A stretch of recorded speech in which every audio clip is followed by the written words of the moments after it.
Welcome to MissouriTimes.com and something I'm very excited about. This year we're having, since both sides of the state have postseason baseball, a postseason baseball coverage. We have Representative Lauren Arthur in Kansas City, Senator Jason Holzman, and when he gets back from Germany, Senator Ryan Silvey helping us cover the Royals postseason trek. And here in St. Louis, I'm very happy to be joined by State Senator and fellow Cardinal fan Eric Schmitt. Eric, what can we look for on the east side of the state? Well, it's another red October here in St. Louis with the Cardinals. A historic season, 100 wins, ninth time in franchise history. We're looking forward to the coverage, but we want you to also join the conversation. We have a hashtag MoLeg, M-O-L-E-G, postseason. We want you to join the conversation, but that's going to be your go-to place for analysis. We're going to talk lineups, matchups, trash talk a little bit. And so we're going to do that here with this show also and do it throughout the postseason, hopefully a long postseason for the Cardinals. So let's get started. So Scott, the Cardinals, historic run. We talked about this. Ninth time in franchise history, 100 wins, 46-30 in the toughest division in the history of baseball. Is this team poised for another long run in October? My concern boils down, and I'll tell all Cardinals fans this, my concern is going to boil down to, did we leave it in the regular season? The years we've won in the postseason have been years that we came in hot, which we were able to compete to the last week. We came in hot with the wild card, and my feeling is, and this is what I want to tell everyone at MissouriTimes.com, we have to make sure we keep the intensity up from a just dastardly small Bears team from Chicago. Well, I think you're right. The cursed franchise from the Northsiders, who evidently they put a little white flag up with a W every time they win. We're used to putting pennants up when we win World Championship. Song they have. It is. It's ridiculous. But here we are. It's actually it's going to be fun. It's the first time that they've played against one another in a postseason. There's been over 2,300 regular season games. The Cards and Cubs have never met in the postseason, primarily because the Cubs have been historically terrible, and so they haven't made it to the postseason. And we're really talking the last 20 years with the advent of the wild card. But I think the Cardinals, this next man up mentality, with every single week seemingly a new unlikely hero, some of the younger players like Piscotty and Grichuk really stepping up. I think this team is something special, but that's why they play the games. So let's start with game one. We have John Lackey versus John Lester at home, Bush Memorial Stadium, the place of angels, baseball heaven. I like the matchups. I like Garcia in game two. Waka, there's no one I'd rather have going in just to the den of just awful, just the worst place, the toilet bowl of Mid-America, Wrigley Field against Jake Arrieta. I love how Matheny set these matchups up. What do you think? I agree. I think Lackey, in 17 starts at Busch Stadium this year, every single one of them has been a quality start. And in 15 of those starts, he's gone 7+ innings. And his ERA is under 2. So he's a big game pitcher, even from his rookie year when he was with the Angels. Unfortunately, when he was with the Red Sox and they beat the Cardinals a few years ago, he was a big game pitcher. That's his reputation. He is as solid as you could possibly be. He's the guy you want on the mound this year to get this series off started the right way. You get up 1-0, that's the hope. You got Garcia, who, again, has been dominant at home. Opponents are hitting just about 200 against him at home. He's been good on the road, but I think he's the guy you want toeing the rubber in that second game. And I agree with you, Scott. Michael Waka, when he in Pittsburgh a couple years ago, he stared down that crowd when they had their first real postseason experience. That was as loud as of a ballpark as you're going to find. Chanting his name. Michael Waka comes out. He shuts down the Pirates. He's a big game pitcher. Now, he's struggled in the second half to some degree. I actually think this rest that the Cardinals have had is going to help a lot of players, particularly Michael Waka. And then you take your chances with Lance Lynn in Game 4. I think they found a mechanical flaw in the way he was conducting his delivery. They fixed that in his last start. I thought he was pretty good. So I think we're deep. The rest did not help when they played earlier in September. I think the more natural October rest may be better. I'm not sure the rest was the best thing. The results were there in September. In October, maybe a little different. Yeah, I think that's right. I think when you talk about this team, it starts and it ends with pitching. I mean, the resiliency of this club, I think that's their calling card, this next man up. But they're starting pitching. If you look at what they've been able to do, they had the lowest ERA in baseball, 2.91. Their starters had an ERA below 3, 2.98. And they led the majors in quality starts with 106 quality starts that blew by everybody else. So it's the hallmark of this team. In the postseason, that matters. Pitching and defense matters, which is why I think the Cardinals have the edge here. So lineups, right? Let's talk about lineups. The Cardinals come out. I think it starts and begins with Matt Carpenter. As Matt Carpenter goes, so goes this team. Scott, what's your take? How do you see this thing playing out with regard to lineups? You know, I think the lineups are pretty well set, except for one question.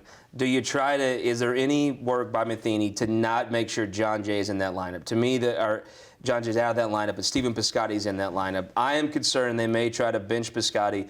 To me, your best lineup is maybe Hayward or Grichuk in center field, depending on Grichuk's arm, Piscotty at first, and any deviation from that is just at war with logic. Yeah, I think that's right. I think you've got Matt Holliday, and this shouldn't be underestimated.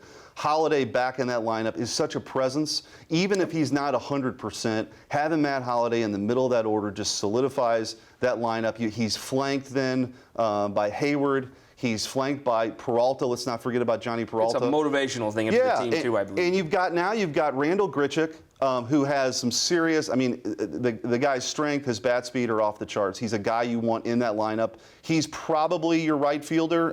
I would be fine with him in center. I don't know how his arm is. Hayward probably starts in center field, but either way, they're interchangeable. You've got Stephen Piscotty. I agree with you, Scott. Stephen Piscotty has to be your first baseman, and there'd be a rare occasion where he wouldn't be. Matt Adams is not on this roster, so I think that is a nod to the idea that Piscotty is going to be your first baseman for most of the postseason. And then you got a guy like Colton Wong, who last postseason proved himself to be a clutch player, hit a big home run in the playoffs against the Dodgers. I think this, again, we talk about this rest. I think it comes at the right time for the Cardinals, particularly with Wong. If you look at what the Cardinals did after the All-Star break, where they had sort of a week off or so for most of the guys who weren't on the All-Star team, they came out of the gate red hot. And I would expect that to be true with this team now as we enter the postseason. I think the lineup boils down to if the Cardinals win these games, they're going to be 3-2, 4-3 games. Grichuk can change with one swing. Got to have him in there. Let's talk, though, the games that Hold on, before we go there, I want to Matt Carpenter, again, we talked about him being he's the ignition switch for this lineup. If you look at what Matt Carpenter did in September, he's getting hot at the right time. He's hitting over 300 in September. His OPS is where you'd expect a league leader to be in the offensive category. So I think this is, if you're looking to see how the Cardinals are going to fare in this series, watch Matt Carpenter's at-bats.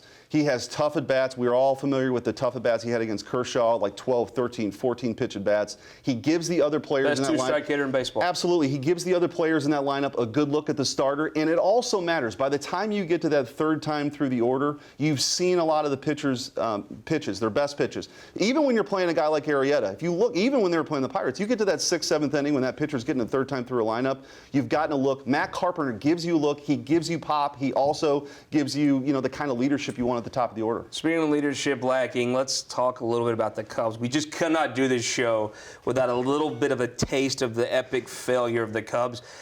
Senator, give us the top 10 things that have happened since the Cubs last won a World Series. So there's a lot of things that have happened since 1908, and we do not have enough time on this show to go through all of them. But just give you a snippet. We want to do top 10 things. Alaska, Arizona, Hawaii, Oklahoma, and New Mexico, what do they have in common? They've all been admitted to the Union since the last time the Cubs won the World Series. Number 9, Wrigley Field was built and became the oldest park in the National League. That's actually true. It is. The Cubs actually didn't play in Wrigley in 1908. So that, as old as that ballpark is, it's not older than the last time the Cubs won the World Series. The Titanic, we're all familiar with the Titanic. It was built, was sank, and rediscovered, actually, in the last 107 years. And ridden on by Leonardo DiCaprio. All That's right. Yeah. That's right. Prohibition was enacted and repealed in that time frame. Number 6, Teddy Roosevelt was president. Bully. Bully for Teddy. Number 5, a man landed on the moon. That was a long time ago. Even now, but it's still not as long as... So Teddy Roosevelt was president, and the movies Ted 1 and 2 were made since the Cubs have last won the World Series. That's right. That's right. There's a lot that's happened. Harry Carey, Cardinal broadcaster. He was actually a Cardinal broadcaster longer than he was a Cubs broadcaster. He can't go home again. He was born and passed away in the time frame between 1908. It's a terrible Now we're restaurant. getting to some of the top 3 here. This medium we're on here, television. Television and radio were actually invented since and after 1908. This is, I think, for all the people who look to the skies in the evening, this is particularly important. Halley's Comet has passed the Earth twice since 1908. And then people who are interested in geopolitics, this is particularly important. The Ottoman Empire was actually still a thing in 1908. So there's a lot that's happened. It's historic futility. You couldn't, I mean, if you placed odds in Vegas on just a team stumbling their way into a World Series in that time frame, somebody's going to do it. The Marlins have won twice, and they came into Major League Baseball in 1993. So Miami a lot was has barely happened. a city. Let's talk real quick here on our last couple topics. Let's fold in the roster, and let's fold in Yadi and Waino. Big decisions keeping Yadier Molina healthy enough to play, and Adam Wainwright. Is he the difference in this series? There's no more important player for the Cardinals than Yadier Molina. That thumb, his left thumb, is the most important thumb in America right now.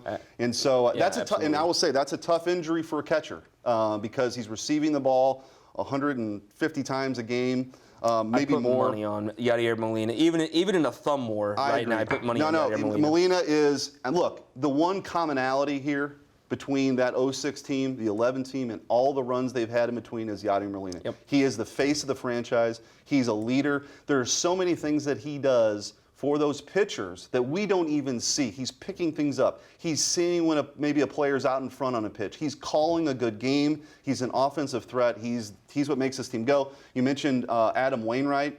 Look, he's a boss. I mean, he is your eighth inning boss. I think he's the bridge to Rosenthal. You put him in there. He's in his prime. He ended the 06 series. He has the rare with experience of a Yep. dominant starter that actually has postseason bullpen experience. Just ask, Carlos Beltran. Okay, this guy is money. He's a competitor. He's the guy you want out there when the game is on the line. So I think they're getting healthy at the right time. Except for Carlos Martinez, this team's getting healthy at the right time. I'm going to give my series prediction. My prediction is Game 5 in Busch Stadium. Adam Wainwright comes in. Something happens to Rosenthal. Wainwright finishes the game. And on the last hit, Rizzo, fly ball to right field. Jesus rides in with Jack Buck and knocks down the ball into the glove of Hayward. Cards advance, and we're here next week. I hope everybody follows us on Twitter because we're doing this hashtag thing. But there was somebody, I don't even know where he was from, was talking about in the Pirates series, and maybe this happens with the Cardinals series, that they're just waiting for Bartman to ride in the ballpark on a huge goat beast. So maybe that's going to happen. There's a lot of superstition. The goat, Bartman, I mean, it's part of the Cubs lore. I'm looking for something to happen. We had the rally squirrel a few years. Something like that's going to happen. But there's no question. The Cardinals are the experienced team. I think they might win in 4. I think they certainly, if they come back in 5 with Lackey, they're going to win in 5. But I think if you pick up these first 2 games, I like Michael Wacha against Jake Arrieta. He is the best pitcher on the planet. But I'll take my chances with Michael Wacha in Game 3. You come back in Game 4, it'd be sweet to beat the. I'd love for it to be at home, but we can't do it in 2 games. It'd be sweet to beat the Cubs at Wrigley. That would be a nice thing to be able to do. So you're predicting 5? I'm predicting Cardinals in 4. 4, nice. Love to clinch in that terrible stadium, Wrigley Field. I want to thank everybody. A couple real quick. I want to especially thank Greg and everyone here at First Row for helping us out with this. I want to thank our folks on the western side of the state and here on the eastern side. It's the most wonderful time of the year, playoff season. I want to thank Jill and Sarah from Baldwin for their help with the show. Appreciate everyone, and check back Mo Ledge postseason on Twitter and at MissouriTimes.com. Thanks.